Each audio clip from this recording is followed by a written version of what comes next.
Welcome to the final week of the World Doom League. I am Xenaero, and I am casting solo for the time being. My co-host, who shall not be named for a little bit of suspense, is currently practicing with his team. So for right now, you're going to be listening to the beginning of this match just from me, the Boomstick Warriors and Demon Slayers heading off on Week 5's map, Smart CTF Lazarus Revisited. Now, it's been a very contentious week for a lot of teams. And looking at the current standings, which it says Week 4 results, but I updated the graphic because the playoff picture for a lot of teams has changed. When we were looking at the beginning of Week 5, we were looking at the Superchargers, who are currently 6th on the list, were originally 9th. That is the position that the Demon Slayers find themselves in now. So they're going to want the 4-point victory they get from shutting out the enemy team in 2 rounds if they want to contend for playoffs and avoid an outside game determining if they get in or not.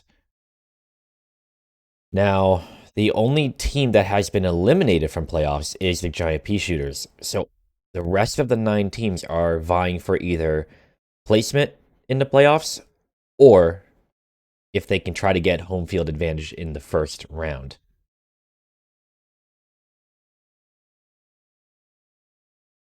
So we're looking at a lot of pressure for the Demon Slayers. And for the Boomstick Warriors, they are currently 4th. They're in the playoffs, and they're going to want to have that map advantage going in. So both teams are going to want to play hard, and they're going to want to try to shut out the other team on this week's map. Now, the issue with this is that it's a very technical map. It's a very close quarters map, which means that you will find players fragging hard, but also trying to secure their runner passage through the narrow quarters of Lazarus Revisited. Now, we'll be going off and looking at the teams here. Boomstick Warriors currently at 4th in the standings with 10 points. They're a stone's throw away from tying for a top seed with Ty's OnlyFans and Best Ever if they manage a shutout victory. Recently suffered a massive loss against BQB in Week 4. Will that reality check be effective in assembling a strategy in Week 5? Devastation. Team captain of the Boomstick Warriors fielded his whole team last week, trying to get something to work against TOF. But just did not get traction. On a map that also requires finesse, and this time some strong frag power, will Dev be running, controlling, or playing defense? J-Warrior, a strong runner this season. He not only secures flags through excellent coordination with the rest of the team, but is very capable in solo running, blasting through defenders all on his own. Azriel, one of the star rookies this season. Azriel has shown to be a capable support player and runner, but last week was not his strongest. Some growing and adapting still has to be done for Azriel, but if there's any time to do it before playoffs begin, it's on Smart CTF. Godlike, while running flags last week in round 1, Godlike was still stopped by the overwhelming BQB response and sat out for the blistering 2-minute round that followed. Is it possible that Godlike will start or come in for the Warriors if things go sideways? Stay tuned for that one.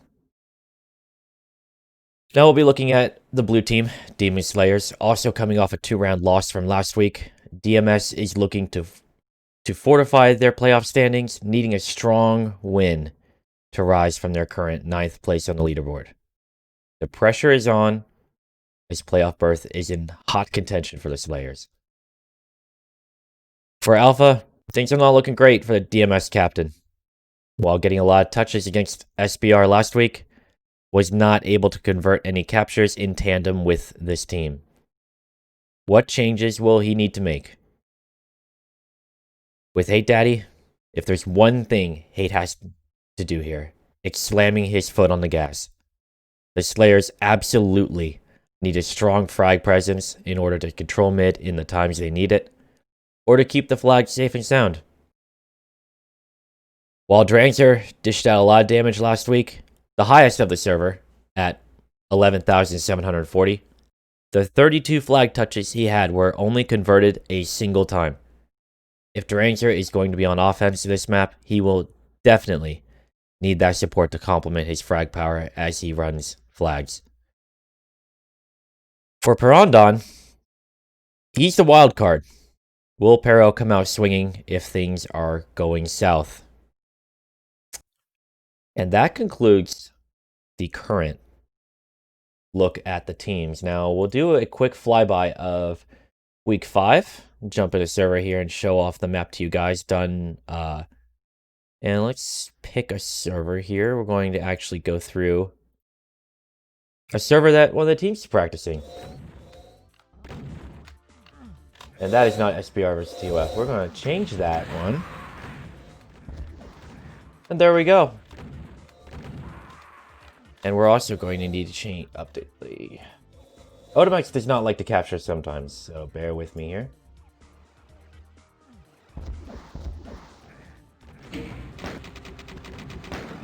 Really doesn't like capturing full screen. But it's alright. Now we're looking at the red flag room.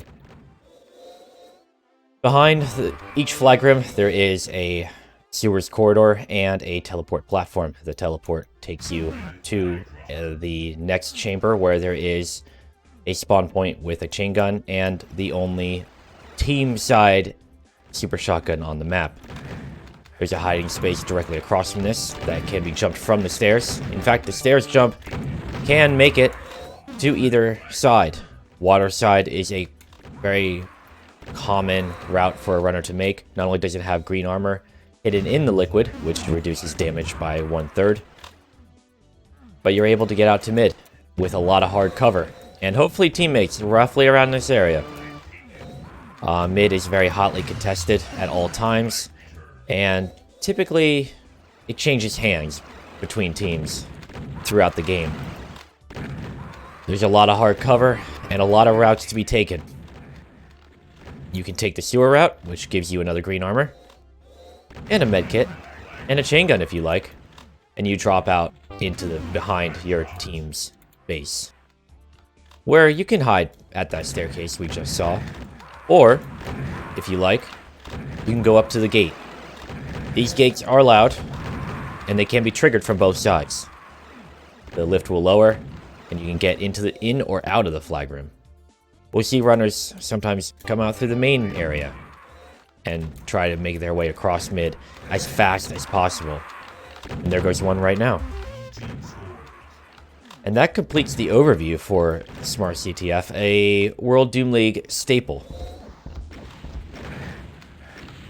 Right now, we're just waiting a couple minutes from game time. DMS practicing against a team of Daston, Nautilus, and Ion. They're looking pretty strong. In the other team, Rip and Tear is practicing, whose game we will see later today at 4:30. And actually, while we're here and waiting for the game, let me see if...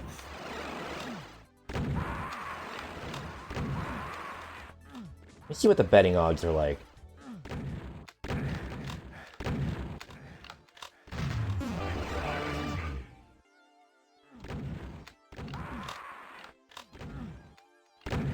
Boomstick Warriors are the clear favorite by a factor of nearly 2-1.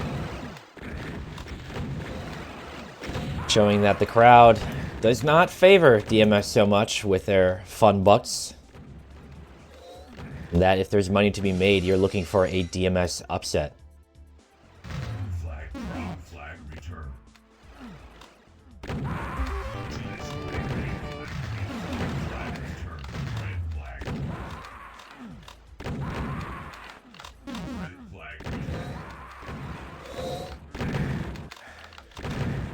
We're wishing you all a happy Sunday from the relatively quiet caster's desk today. But today we have a triple header game lined up. So we have TBW and DMS right now. Later on today we'll have Rip and Tear versus the Sexual Panthers, and then even later on, although it won't be broadcasted here, it is likely that it will be broadcasted by DMS Captain Alpha on his stream, because I will be playing in that game. It will be best ever against GPS Giant Pea shooters, who are already eliminated from playoffs, but they have a chance to do some damage, inflict perhaps the first loss best ever could suffer, and affect their playoff standings.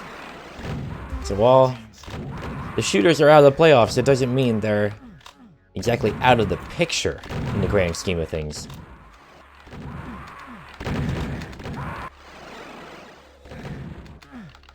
But we're just waiting for DMS to finish practicing here. It's assumed that after that, we'll be watching the start of the game. Both teams coming off a loss last week. And how this map tends to function invites teams to practice it. Because you need the comms, you need the teamwork. On top of your personal skill.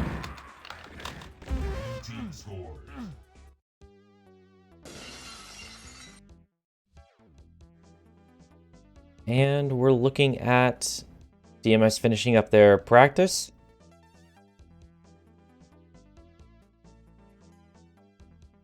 We're waiting for the Boomstick Warriors to file in. It is game time.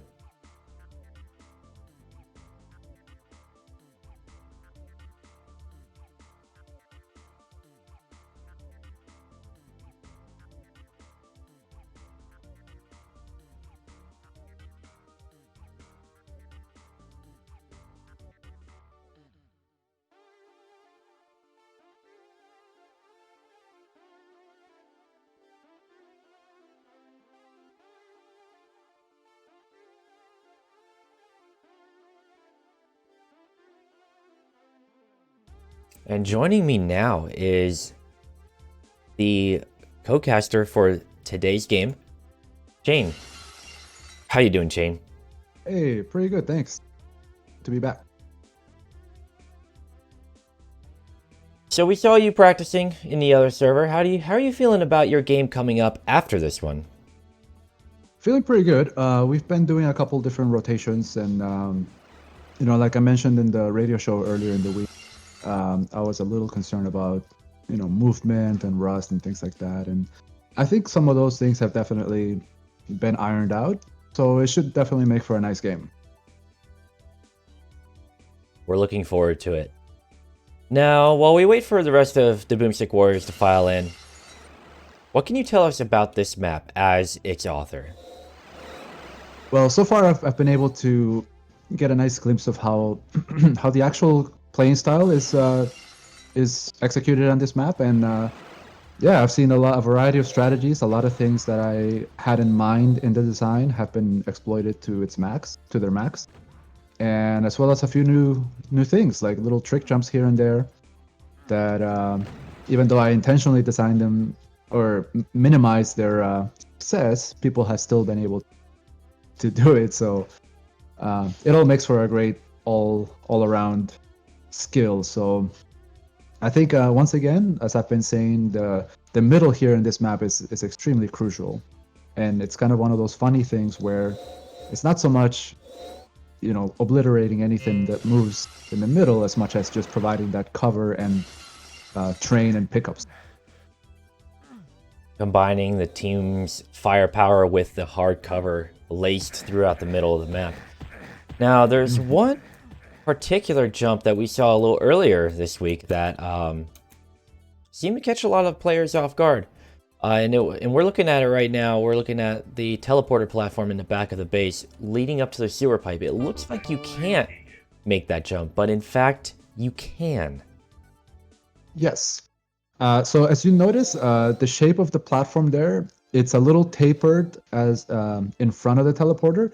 In the first revisions of this map, it used to be as wide as that teleporter portal, and then I found out in all of the ports at the time that the jump was too easy. So I thought, okay, I'll try to minimize that as much as possible while still not having like a tightrope leading to the teleporter. So yeah, people have been able to, essentially get a running start from one of the opposite ends of that support beam, and then barely touching the edge of that little corner that's angled and making the jump. So it's been really cool to see players really throw off the mids through that jump.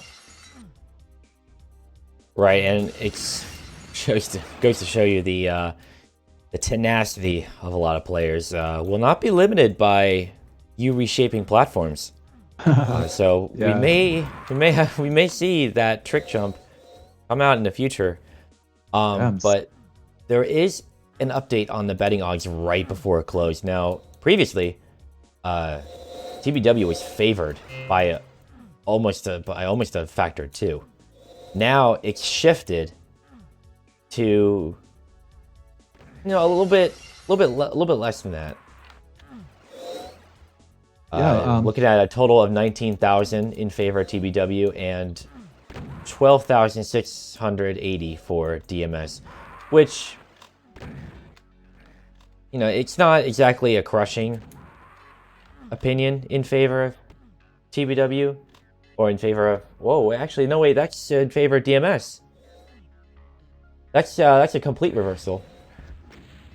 Yeah, the betting odds are typically, I mean, it's kind of hard to make a exact prediction, but I actually was just before joining you today, I was practicing with TBW for a couple of rounds with my team, and they've got some tricks up their sleeve for sure. I unfortunately haven't had a chance to practice with DMS.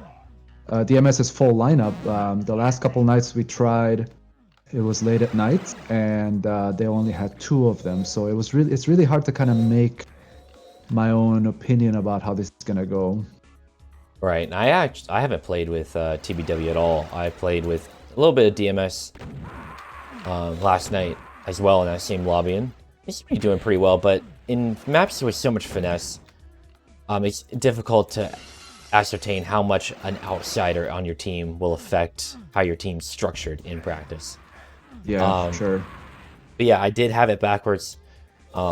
Sometimes the odds are difficult to read though in their current form, but currently DMS is favored 60 to 40%. So it's pretty much a lot of late betting got in the last second. Well, I think they'll definitely need every ounce of momentum or buzz that they can generate, because if I'm reading the comments right, I think if DMS ties or loses, they're out of the playoff picture, whereas they could still make it if they come out with a victory today. Correct. I believe that they may lose in a head-to-head tiebreaker if they get 3 points in a 3-round victory. But if they get 4 points, that comes with a 2-round victory. I believe they are guaranteed a playoff berth. I could be wrong. There's a lot that goes in. Oh yeah, for sure. There's a lot that goes in to the playoff picture, and that changes every game in the final week. TBW looking like they may start with Azriel, and DMS looking like they'll be feeling their typical lineup, Drang's their Alpha Hatred, and we'll be we're just waiting for that call vote restart. Let's see.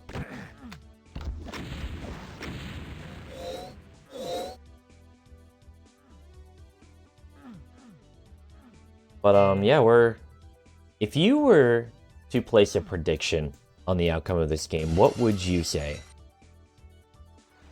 I will just go based on what I've actually experienced from practicing with members of both teams. I will say TBW might take it in 3. It's just really hard for me to know exactly how Drancer or maybe even Perrondon will do if they join the game, or depending on who plays. Yeah, I haven't really seen Drancer play this map if I'm not mistaken. So I will say TBW on 3. TBW in 3 from Chain. And I'm personally hoping for DMS to pull out a crazy domination. So I'm pulling for DMS in 2. We'll see what happens as Culvert restart is initiated and match will begin in 3. We'll be getting into round 1. Starting on Devastation. Seems to be going out through middle, taking an offensive route through the sewers and brought down. But he's not to be stopped as he respawns and is in the Super Shotgun Chamber. Drancer with the first touch of the game. Looking to get out through mid, but it's picked up, but it's dropped, showing that TBW isn't playing around and he's securing mid. J-Warrior with a flag pickup. Takes out one defender. Takes out a second, but 5 health is not enough to cross the tunnel. Drancer looking to get a flag out for DMS. Down to 3 health. That armor probably won't help a whole lot. But it's better than allowing TBW to grab the armor on their own. I'm watching Hatred over in DMS, and he's taking decent care of mid. However, I think he's having some ping issues now. It's difficult to tell from the spectator view, but perhaps Devastation. In the moments we were discussing, Hatred had run a flag and secured the first point on the board for TBW. J-Warrior out to mid, looking for that cover from Devastation. But he runs into the flag carrier for DMS, Hatred, who says, hello, that flag's mine, I'll take it now. Mutual return. We were speaking about that little tricky teleport jump to the tunnels. I think Hatred actually made that, and that's how he got out, but the mid cover wasn't there. And Dev making another run with excellent cover from his team. 2-0 for TBW. Alpha out to mid, but he's shot down. J-Warrior waiting for the right opportunity to leave the base. Drancer out to mid. Both carriers are in play. J-Warrior dropped, allowing Drancer to capture the first flag for the Demon Slayers, putting them on the board. J-Warrior brought down in the mouth of the TBW flag room. Or the DMS flag room, I should probably say. Drancer, not long for this world. Flag returned.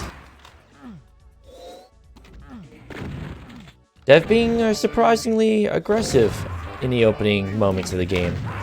Now he got that flag returned for his team. Drancer looking to score a touch and hopefully get out to mid. Blazes past a defender. Has to deal with an interception, and the flag was returned. Dev once again across mid and scores, bringing the score to 3-1 in favor of the Boomstick Warriors. Yeah, that is a really tough break. I saw Drancer was just on the cusp of capturing, but he got killed in that little hallway right before the flag room. TBW exerting a lot of frag control over mid. DMS seeming to be struggling with covering their own runner. Dev again with the flag, looking to get out, but the lift doesn't lower quick enough.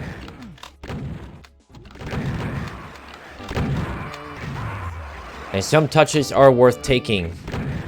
Drancer showing that while TBW is pushed up, hoping to get that cover, get stopped, has to stop to fight, and the flag's returned. Devastation. The flag is dropped up top near water in a relatively safe location, but you're going to want to return it to a more defendable location. Drancer out to mid. Ducks inside the sewers for a little bit of cover from his teammate.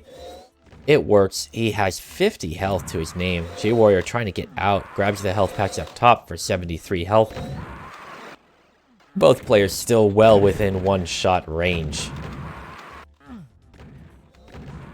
Drancer now in his base using some rocket cover, and his team returns the flag, getting not only a rocket kill, but more importantly a score, bringing the deficit to 1 flag under TBW. Score is currently 3-2 in round 1. Halfway point, still a lot of things possible here. With how much aggression we've seen, anything could happen. Dev looking for a run of his own. Doesn't happen.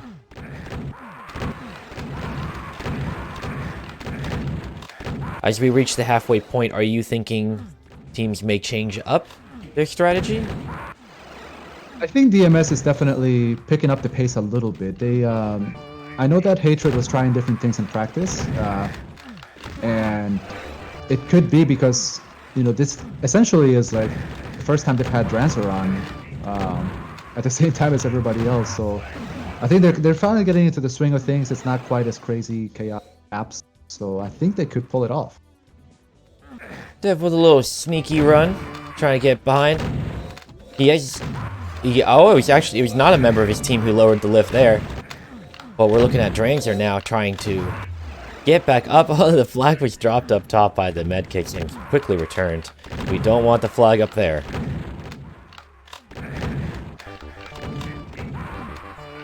Oh, great lift play by Red. Yeah, great lift play. We just saw the tail end of that. Dev getting a quick exit out to mid. Very tough to defend against if you don't already have personnel there, leading to TBW up by 2 flags for a score of 4-2 in round 1. J-Warrior now this time getting the cover from his team as there's a mutual return, but Hatred says, I'm going to try to make a run of my own. And he had a defender directly behind him. He was not getting far.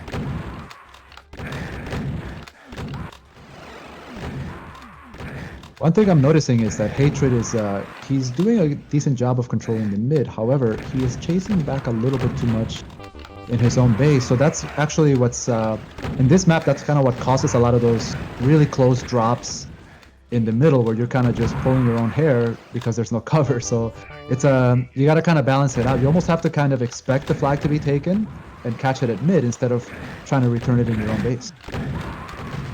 And we're looking at Dranks. They're trying to desperately get across mid. There's a mutual blocked. return. Yeah, tough spot. Wow. Flag dropped on the teleport podium for blue. And yeah, that's great insight. This map is quite a tricky thing. You have to balance support.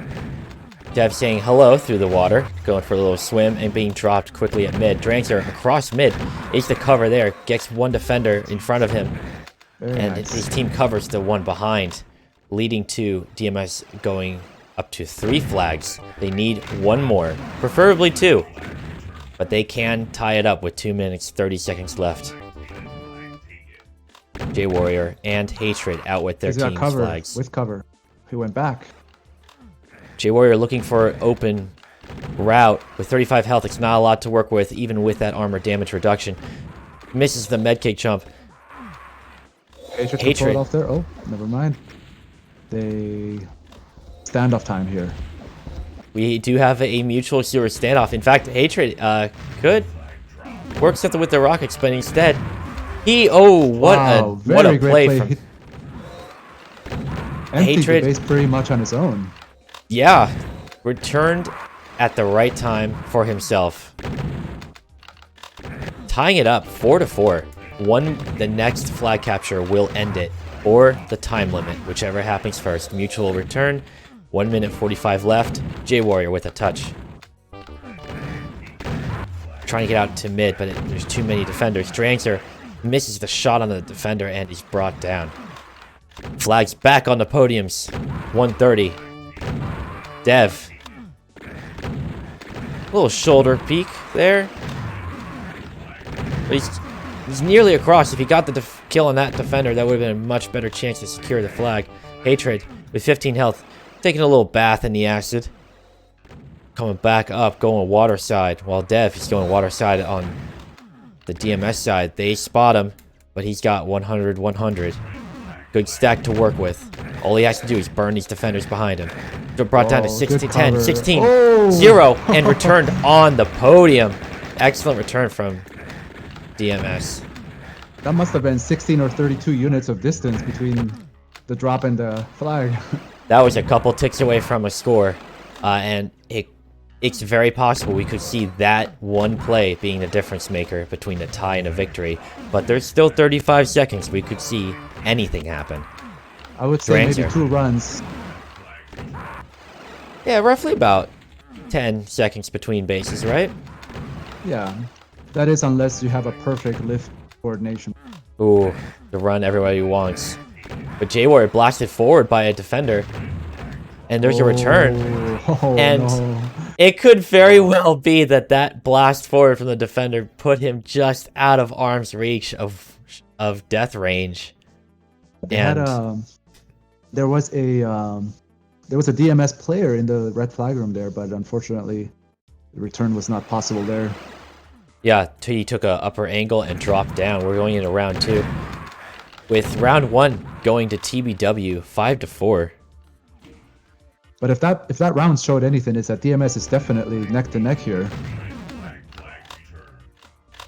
I mean, yeah, it's absolutely possible as we see Dev Ooh. with first blood yet again. Tough one. In the opening minute. Yeah. DMS feeling a little bit of that pressure.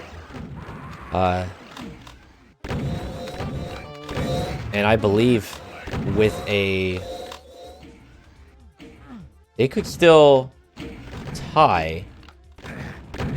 If chat is accurate, they could still tie, and I believe... DMS wins in 3, they tie in both points and strength of victory with BQB, so they have incentive to play on. J-Warrior going out to the sewers. Looking to score a capture for TBW, but Hatred is out with the flag. Red has to return this. As J-Warrior sits in the flag room with a full stack. Eyes are on Hatred. And he is definitely spotted from mid. And it is returned and thus scored from TBW. 1, 2, and 3 members of DMS go down. Dev says, I'm going to run back while the entire team was shot down, and that was Dev's cue to make another run, bringing it to 3-0 I think in it's favor of looking TBW. like it might be looking like DMS let that last second reversal get to them a little bit. They've gotten off to a really rough start here. 8 minutes left, which is plenty of time still, but not a good feeling when you're down 3-0 in a map like this. Yeah, only 2 minutes on the map. Looks like 4-0 now. Oh, no, not nice necessarily. return. But there is a mutual return. Alpha with a touch of his own, moving out to mid, but having to fight 2 players and not handing the shots he needs to hit. Hatred with 35 health, bringing down 1 defender. But he's going to have to do more than that. With armor and 50 health, there's more he can work with. He's got the cover from his team, but he needs a return, and the return happens for the other team. Dev, on his way out of the base, returns his own flag. Fumbles about in mid, but that's fine. They're out of the danger zone for that flag capture. Dev's body goes over the gate, but the flag does not. Quickly returned. Drangser out to mid, but J-Warrior crossed mid successfully. While we have a standoff in their respective bases. Both players sitting in the water chambers. Both players pretty secure in terms of health and armor. Hatred dropping a defender looking to return the flag for J-Warrior. J-Warrior He's got 2 after him right now. got 1, but his position's compromised. Oh, he didn't know where he was, and down goes another. Oh, really? And this next shot could be it. What happens here? J-Warrior successfully defends his held flag. It's returned for J-Warrior, but will he get there in time? Opts to play a more passive game as Drangser fights to try to get out of the base. They might be holding, looking for the defender, for the carrier, for J-Warrior. He sees that flag dropped and returned, and that's 4-0 for TBW. A mess in the red flag room. Yeah. The carrier there for blue, they could only hold until the team got back to the other side. Exactly, and it's gonna be it. Speaking of holding, it looks like TBW will hold this win. Very in a crushing 5-0. Wow. Yeah, very crushing 5-0. I believe that result will eliminate Demon Slayers from the playoffs. But well played from Alpha, the returning. I believe he was a captain maybe once before, but still a relatively rookie captain. Excellent season. I mean, having to take the team to the 5th week in order to get eliminated from the playoffs in our current season. Um, and that was definitely not my prediction, which was DMS in 2. TBW did come out ahead. So again, don't ask us for betting advice because we just can't get it together. But we'll be switching over to the splash screen where you will see that the Boomstick Warriors are winners in the final regulation week. And I believe that, I wonder if that secures some home field advantage. But very well played from Devastation and his team. I'm going to try to hang on to the broadcast for just a second until we can get a little bit of a picture of the stacks. Yeah, I love waiting for the stacks. But to me, it really did look like Devastation was the MVP of that match, considering that he controlled the tempo so early on with opening captures. Yeah, I think he definitely caught DMS a little bit with their pants down in a way. Just as they're trying to settle into the map, he blazes in and out. And I noticed that when I was practicing with him before the rest of the team arrived in one of the sessions, that he's very obviously he's a very intense competitor, but he definitely has that kind of strike early mentality as opposed to like let's settle in and kind of figure it out. No feeling out process for him. He's just kind of uh, all guns blazing from the first second of the match. And while most players try to warm up to their team, try to feel them out first, Devastation does the exact opposite. In fact, strike early is Dev's motto in these 2 rounds, with the first capture in round 1 at 1 minute 5 seconds. And in round 2, he captured so early. I think one of the earliest you can capture, 21 seconds into round 2. He scored the first capture. Yeah, I wonder if we can get some kind of stat maybe towards the end of the season, but just kind of seeing how soon teams or players capture these flags. Yeah, and Again, it's not going to be possible on every map, but I think it will be an interesting statistic to just kind of see whether we can kind of put a measure on momentum, early momentum. and somewhere Blair sighs heavily, having to code more stacks. But the stacks link is in the chat. They're up, and I mean, the frag line is virtually identical. No team really had any resounding frag control. The best individual player was Alpha with 56 frags and 48 deaths. I mean, that gives him a positive ratio, but all the other players were in the same ballpark. This game came down to coordination. Yeah, for sure. I noticed Devastation had also. God, Devastation had 6 captures. J Warrior had 4. I mean, they just traded off touches and captures. Yeah, and I think yeah, it's a little crazy how things go in this at this point in time in Doom CTF, but I would say that they definitely TBW put it together a lot more cleanly in the second round for sure, as evidenced by the score. But I was noticing as I was kind of floating in the middle of the map, just a lot more lift work, a lot more simultaneous running or 2-person running from TBW, whereas DMS had a little bit of like a 1 and 2 type of system where it's just like, okay, one guy goes in, dead, the other guy goes in. Um, didn't really work out for them that time. And I don't know if they switched to that from round 1. Round 1, they definitely had it a lot closer in the score, but I think maybe in round 2 they tried a little too much on the offensive side of things. Yeah, it's difficult to say what changes DMS would have really needed to make. I think hey, who knows? Maybe your early observation of Hatred dropping back was really the linchpin that the Boomstick Warriors took advantage of. because they had unrelenting pressure. I mean, 24 and 16 touches respectively between Devastation and J Warrior. So, I mean, they absolutely had pressure and a higher conversion rate, and a lack of mid presence might do that. But who can really say? I mean, this is a very highly finesse based map. And there's way more than just one factor that goes into the result of a game like this between two highly skilled teams. Yeah.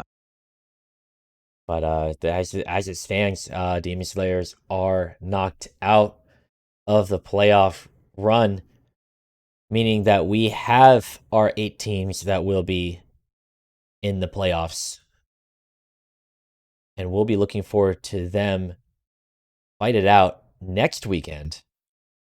But we're not done with week 5. Let's not get ahead of ourselves. We have a game in about 2 hours at 4:30 p.m. Eastern. Rip and Tear, which is Chain's team, against Sexual Panthers, which is another team that is kind of having a hit or miss run, but currently they stand at 3rd on the leaderboard. And we'll be excited to see if Rip and Tear might be able to secure a 2-round victory and shake the standings up even more. Upsets are not uncommon in a league like this, and we're looking forward to seeing what Rip and Tear might be able to pull off. So we'll be saying goodbye to Chain on the caster desk, but we'll be saying hello to him again in a couple hours with all eyes on Chain. No pressure, right? No pressure, none whatsoever. But good luck in your game in a couple hours, and we'll see Thank you. everybody in a couple hours. Sounds We'll great. play you out with the WDL theme. Thanks for joining me, Chain. Thanks for having me on. Absolutely, and we'll see you all again very shortly.